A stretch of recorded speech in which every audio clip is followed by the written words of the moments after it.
Hello ladies and gentlemen. Before the launch of the F-18, I thought it would be a nice little touch to talk to you about the Hornet. This is not my standard review of the Hornet, as the early access version of this module has far too few systems modeled. It would do it no justice to try and make a review with so many goodies yet to be implemented. So instead, this is more of a what have I learned and what can you expect video, clip, thingy. On launch, the first thing you're going to do is set it up through the controls section, and honestly, as many options as there are for the Hornet, you only need to focus on the HOTAS section. Just reference the HOTAS layout of the Hornet in the manual and try to map those buttons to the best of your ability based on the kind of HOTAS that you have. The biggest current problem is the fact that you can't map the TDC to an axis. It was completely grayed out for us with the press kits. I have no idea if this will change upon release, but it may lead you to having to waste a hotkey to map it instead. After that, you will probably want to practice flying her, and the instant action menu has actually more than enough iterations of different things that you can do.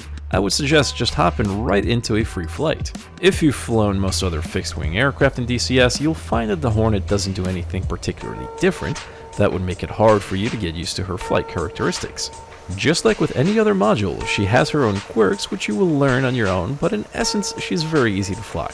So easy in fact that I barely ever had to touch the trim hat. The only time I have to do that is when I land, and you will be using the trim to land more than the actual stick itself. The second thing you'll learn is that she handles slow speeds quite aggressively, especially on landing. Once you deploy flaps into gear, she will almost sink on you, so you have to keep an eye on your speed at all times, and adjust for power. If you get yourself into a situation where you need to accelerate out of a sump, you will find the Hornet, well, lacking in that ability. But the F-18 does enjoy maneuverability at lower than we are used to speeds in comparison to most other modules.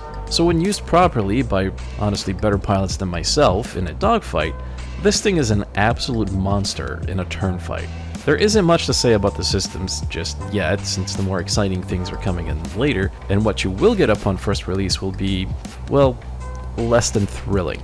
The radar will be functioning almost exactly like what you're used to already from the F-18. The radar modes are similar and won't require any new learning at all. The thing I will mention is how it takes longer for things to actually appear on the heads-up display when you lock it up. It's not instantaneous like we're used to, and it can get pretty finicky at times.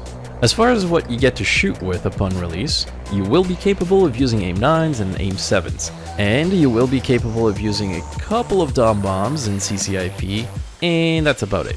The real game changer and excitement will be the employment of harms, harpoons, slammers, mavericks, JSOs, JDAMs, C-mines, AIM-9Xs, deployable decoys, GHEMICs, Link 16, data link, and that's what we're really waiting for. So until they come in, it may not be as exciting as you first thought.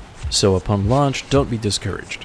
You won't be the most badass plane in the skies. In fact, you will be outranged and outgunned by a few other modules. But you won't be at brick either. They will definitely be in trouble when you get in close. Just don't expect to be winning any BVR fights with the Hornet at this current stage. The real fun will begin when the new stuff arrives, and that will be an exciting game changer.